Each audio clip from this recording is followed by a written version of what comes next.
Hello hello hello hello hello hello hello hello hello everyone. Welcome to LVD education. फिर से हम लेकर के आ चुके हैं आपके लिए एक नए वीडियो के अंदर में मैकेनिकल प्रॉपर्टीज ऑफ फ्लूइड के सारे फॉर्मूले सिर्फ और सिर्फ 10 मिनट के अंदर। इससे पहले हमने रोटेशनल डायनामिक्स के सारे फॉर्मूले देखे। ये सारे फॉर्मूलेस आपको हेल्प करने वाले हैं बहुत ही शॉर्ट टाइम में पूरे के पूरे चैप्टर्स के फॉर्मूले को रिवाइज करने में, जो कि आपको न्यूमेरिकल सॉल्व करने में हेल्प करेंगे। तो चलिए सभी फॉर्मूलेस की यहाँ पर लगाते हैं हेडिंग, एंड देन फिर फटाफट उन सभी फॉर्मूलेस को लिखना स्टार्ट करते हैं। सबसे पहला फॉर्मूला आपका मास डेंसिटी का। मास डेंसिटी हम करते हैं denote rho equals to mass upon volume.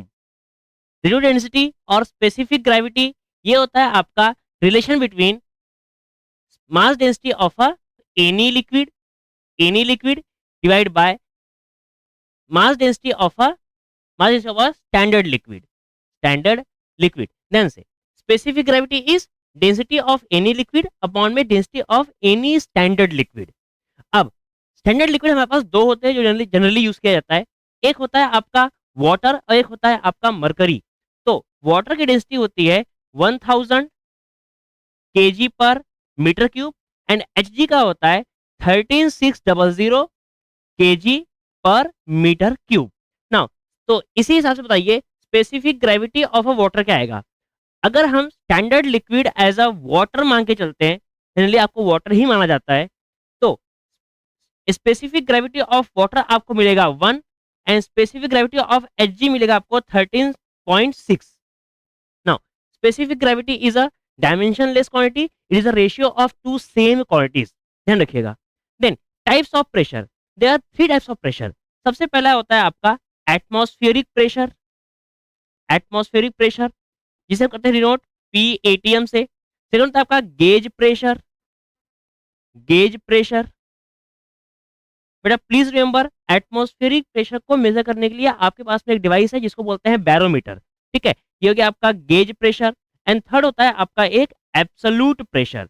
Absolute pressure, so the formula of absolute pressure is P absolute equals to P gauge plus P atmosphere. P gauge plus P atmosphere. Then atmospheric pressure होता क्या है। Atmospheric pressure को हम count करते हैं barometer से। इसकी value होती है 1.01325 into 10 to the power 5 pascals, या फिर इस पास्कल और इस 10 to the power 5 को कंबाइन कर दोगे तो आपको मिल जाएगा डायरेक्टली बार। Remember this. इसके अंदर में एक कन्वर्जन बहुत इंपॉर्टेंट जो आपको याद रहना चाहिए, वो होता है आप 1 एटमॉस्फेयर टू 760 टॉर। ठीक है, 760 टॉर मतलब कि 176 ऑफ Hg। क्या बोल रहा हूं मैं, 760 of Hg। Then pressure due to liquid column. अगर आपका कोई एक लिक्विड किसी एक कंटेनर के अंदर में भरा हुआ है और उसके अंदर ऐसे बहुत सारे डिफरेंट डिफरेंट पॉइंट्स है, मान लीजिए पॉइंट ए है, पॉइंट बी है, पॉइंट सी है। सो पॉइंट ए अगर आपका H हाइट पर है, पॉइंट बी अगर फ्री लिक्विड सरफेस से आपका H2 हाइट पर है या फिर HB हाइट पर है, एंड पॉइंट नंबर सी आपका HC हाइट पर है, तो आपको मिलेगा यहाँ पर pressure at point A will be equal to rho into ji into HA। Pressure at point B आपको मिलेगा rho into ji into HB। Just remember one thing, this height is calculated from the top surface of a liquid or the free surface of a liquid। then अगर ऐसे ही आपको निकालना है pressure difference, pressure at point B minus pressure at point A, क्या बोल रहा हूं मैं, pressure at point B minus pressure at point A, तो आपको मिलेगा रो इंटू जी इंटू HB माइनस में HA। जितना ज्यादा पानी पॉइंट के ऊपर रहेगा उतना ही ज्यादा उस पॉइंट पे प्रेशर आएगा। Then Pascal's law. Pascal's law आपका होता है कि किसी भी एक पॉइंट पर अगर आप प्रेशर चेंज करोगे तो लिक्विड के अंदर वो सारा का सारा प्रेशर सेम अमाउंट से आपका ट्रांसफर होता है विदाउट कोई भी प्रेशर लॉस हुए। ठीक है, तो पास्कल्स लॉ आपका होता है P1 will be equal to P2। अब P1 क्या होता है आपका, force upon area. So force 1 upon में एरिया 1, फोर्स 2 अपॉन में area 2। This will be helpful for solving the numericals. Then next surface tension. Surface tension आपका होता है किसी भी एक लिक्विड के टॉप सरफेस पे इस तरीके के टेंजेंशियल फोर्सेस का लगना। So tangential force acting on a top surface of liquid that makes feels as a liquid as a stretch membrane. तो वो होता है आपका surface tension. Surface tension is tangential force per unit length. इसका unit होता है Newton पर metre. क्या होगा? न्यूटन पर मीटर। इसका एक और यूनिट होता है जो होता है आपका जूल पर मीटर स्क्वायर, जो कि आपको समझ में आएगा सरफेस एनर्जी के फॉर्मूले से। तो क्या होता है सरफेस एनर्जी? सरफेस एनर्जी बोलिए या फिर स्मॉल वर्क डन बोलिए। Small work done is surface tension into में small change in the area. क्या है? सरफेस एनर्जी या फिर आप बोलिए work done, that will be equal to surface tension into change in area. Surface tension will be energy upon में area means joule per metre square. ये दोनों unit आपको एमसीक्यू से पूछा जा सकता है या फिर they can ask you for a 1 marks. Important है। Now small droplets to big drop. अब बेटा इसी फॉर्मूले का यूज करके अगर बहुत सारे स्मॉल स्मॉल ड्रॉपलेट्स है, लेट सपोज ये n नंबर ऑफ ड्रॉपलेट्स है, इससे हमने बनाया एक बड़ा सा ड्रॉप, तो कितना वर्क डन लगेगा या फिर कितनी एनर्जी लगेगी? तो उसके लिए फॉर्मूला आपका होता है, this formula will be D W या फिर डब्ल्यू बोल दीजिए।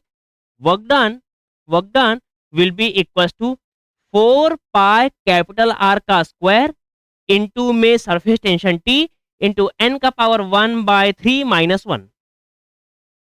सेम तरीके से अगर आपके नंबर ऑफ ड्रॉपलेट्स बनाए गए from the one big drop, तो आपका ये फॉर्मूला सेम टू सेम रहेगा, सिर्फ ये टर्म आगे पीछे हो जाएगा।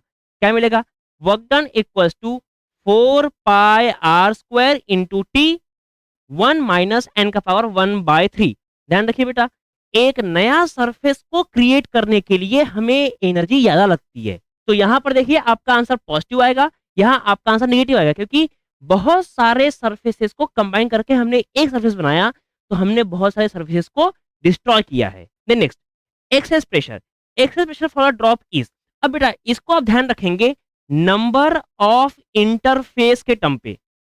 देखिए बहुत कंफ्यूज करता है, फॉर्मूला आप गलत करते हैं एग्जाम के अंदर में, तो इसको याद रखना है आपको नंबर ऑफ इंटरफेस के टर्म में। क्या मतलब है नंबर ऑफ इंटरफेस का? ड्रॉप मतलब क्या होता है? ड्रॉप मतलब अंदर है मान लीजिए वाटर, भरा भरा है पूरा वाटर, और बाहर क्या है बेटा? एयर। यहाँ पर वाटर और एयर का एक इंटरफेस बना, तो वाटर और एयर का एक इंटरफेस, तो आपका एक इंटरफेस का वैल्यू होता है delta P equal to 2T/R। This is the value for one interface. Remember the formula like this. Value of one interface is 2T/R, 2T/R, 2T/R. Then bubble. Bubble क्या होगा बेटा? Bubble मतलब अंदर क्या है? एयर, बीच में क्या है? वाटर, बाहर क्या हो गया? एयर। क्या एयर वाटर एक इंटरफेस, वाटर एयर दूसरा इंटरफेस, दो इंटरफेस है, तो डेल्टा पी का फॉर्मूला बनेगा आपका 4T/R। 2T/R, 2T/R, 4T/R। Now bubble inside water. अब ये बहुत ही इंपॉर्टेंट केस है, बच्चों को बहुत कंफ्यूज करता है। बोलता तो बबल है, बट असलियत में ये फॉर्मूला देखो कैसा है। मान लीजिए ये है आपका पूरा पूरा वाटर, और इसके अंदर में एक है बीच में छोटा सा ऐसा एक बबल। अब यहां पर अगर आप बबल बोलोगे तो फॉर्मूला आप ये लिखोगे, बट ये बबल नहीं है बेटा। ध्यान से देख, अंदर क्या है? एयर, बाहर क्या है? वाटर। क्या एक ही इंटरफेस है? एक ही इंटरफेस है। ये हुआ तुम्हारा delta P equal to 2T/R। Confuse कर देगा एग्जाम के अंदर, प्लीज रिमेंबर दिस। क्या बताया? एक इंटरफेस की वैल्यू, तो आपने इंटरफेस काउंट करना है। एग्जाम में क्वेश्चन को बहुत अच्छे से पढ़ना है कि बबल इनसाइड वाटर तो नहीं बोला है। बाकी ये फॉर्मूला बहुत आसान है। Then next is angle of contact. अब एंगल ऑफ कॉन्टैक्ट क्या होता है? अगर आपका कोई एक लिक्विड सॉलिड सरफेस के ऊपर इस तरीके से ऐसा फैल जाए, अगर ये फैल जाएगा, इसका मतलब ये है कि टेंजेंशियल लाइन जो आपके लिक्विड सरफेस से बनेगी और जो लाइन आपके लिक्विड के अंदर जाएगी, उनके बीच का angle, this is called as angle of contact. अगर ये एंगल ऑफ कॉन्टैक्ट आपका 90 से कम बना है, तो उसे बोलते हैं हम लोग एक्यूट एंगल। इस पर्टिकुलर केस में लिक्विड आपका सरफेस को वेट करता है। एक्यूट एंगल मतलब liquid wets the surface. Then यहां पर जो आपका मिनिस्कस बनता है, that meniscus is your convex meniscus, क्योंकि यहां पर आपका लिक्विड का राइज होता है, लिक्विड राइजेस। ये बेसिक पॉइंट ध्यान रखेंगे। देन ऑप्ट्यूज के अंदर में आपका जो सरफेस रहेगा और जो लिक्विड रहेगा वो बनाएगा कुछ इस तरीके से। यहाँ पर आप देखोगे तो ये आपका एंगल 90 से बड़ा है।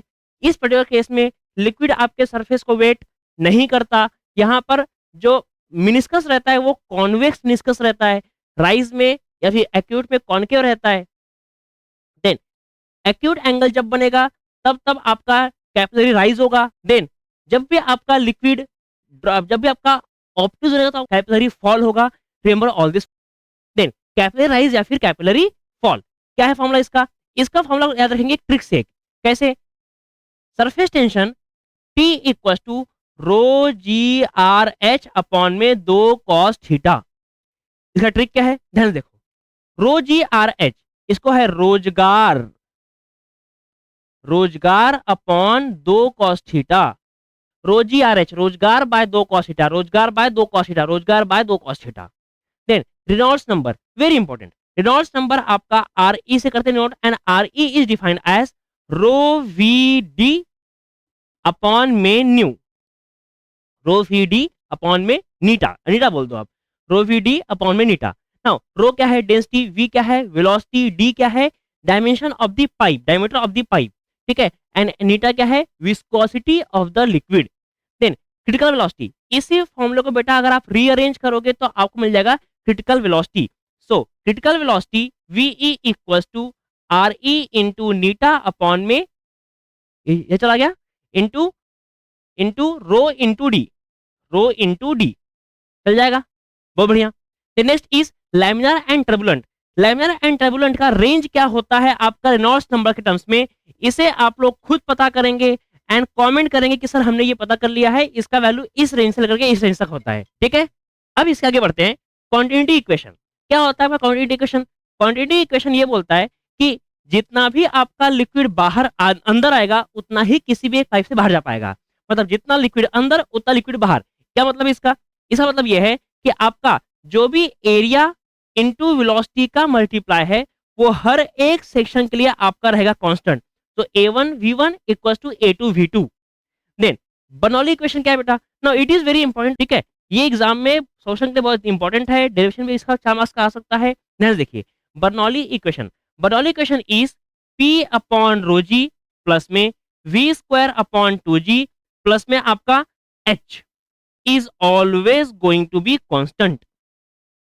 क्या ये sum of pressure energy, kinetic energy and potential energy is constant. Next Bernoulli का ही यूज करके हम निकालते हैं ओरिफिस का फॉर्मूला।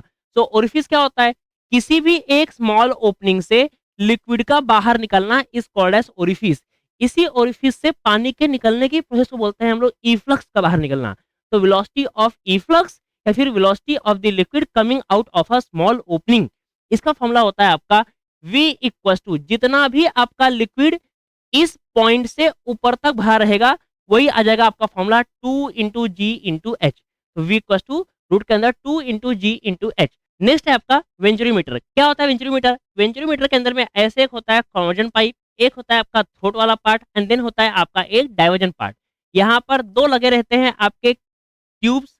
इन ट्यूब्स के अंदर में जो भी आपका लिक्विड लेवल रहेगा उस लिक्विड लेवल के डिफरेंस को हम बोलते हैं एच। सो यहाँ पर आपका फॉर्मूला निकल के आता है प्रेशर डिफरेंस में। वेंचुरीमीटर आपका हेल्प करता है to calculate the pressure difference. तो मिलता है P1 माइनस में P2 equals to half of rho into में V1 का V2 का स्क्वायर माइनस में V1 का square.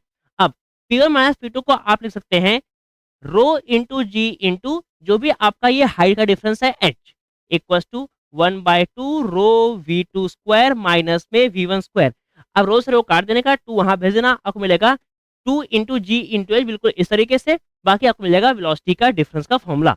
Then viscous force. Now Stokes law क्या होता है? स्टोक्स लॉ होता है आपका विस्कस फोर्स, जिसका फॉर्मूला होता है F equals to 6 pi eta R V, eta R V. This v is called as velocity. अब इसी वेलोसिटी का फॉर्मूला हम निकालते हैं टर्मिनल वेलोसिटी से। टर्मिनल वेलोसिटी का फॉर्मूला क्या होता है? आप लोग अपने नोट्स देखिए और कमेंट करिएगा कि सर आपने सही लिखा है। बिल्कुल फॉर्मूला होता है इसका v इक्वल टू 2/9 नीटा। ध्यान रखिए 2/9 नीटा। यहाँ होता है आर स्क्वायर जी इंटू में आपका डेंसिटी माइनस सिग्मा। अब ये डेंसिटी दो सरफेसेस का, दो अलग अलग चीजों का डेंसिटी है। क्या है वो? एक है आपका अगर एक सॉलिड स्टील का बॉल आपका नीचे गिर रहा है और एक होता है आपका यहाँ पर लिक्विड का। सो आप ध्यान से इस फॉर्मूला को चेक करिए और बताइए कि सर आपने फॉर्मूला सही लिखा हुआ है और ये डेंसिटी और ये डेंसिटी दोनों किस किस का डेंसिटी है, ठीक है। The next is Newton's law of viscosity. Newton's law of viscosity is कि your shear stress is directly proportional to the velocity gradient। क्या ये shear stress is directly proportional to the velocity gradient। now shear stress होता है आपका force upon में area. Proportionality को remove करते हैं तो आपको मिलता है नीटा इंटू में डीवी अपॉन में डीएक्स। यहाँ से आपको नीटा का फॉर्मूला एग्जाम में पूछ सकता है, तो नीटा का फॉर्मूला आपको मिलेगा यहाँ पर डीवी बाय डीएक्स नीचे की तरफ आपको मिलेगा एफ अपॉन में ए इंटू डीवी अपॉन में डीएक्स। ये डीएक्स कैन बी द दो प्लेट के बीच का सेपरेशन, दो प्लेट के बीच का सेपरेशन। तो मान लीजिए ये अगर डिस्टेंस आपका हो जाएगा एक्स, तो डीएक्स के बदले आप डायरेक्टली एक्स लिख सकते हो और अपना आंसर कर सकते हो। तो ये हुए सारे फॉर्मूले आपके मैकेनिकल प्रॉपर्टीज ऑफ फ्लूइड के। तो मिलते हैं ऐसे ही अब नेक्स्ट चैप्टर के अंदर में, जिसका नाम रहेगा thermodynamics and kinetic theory of gases. तब तक के लिए पढ़ते रहिए, keep studying, stay motivated. Thank you so much.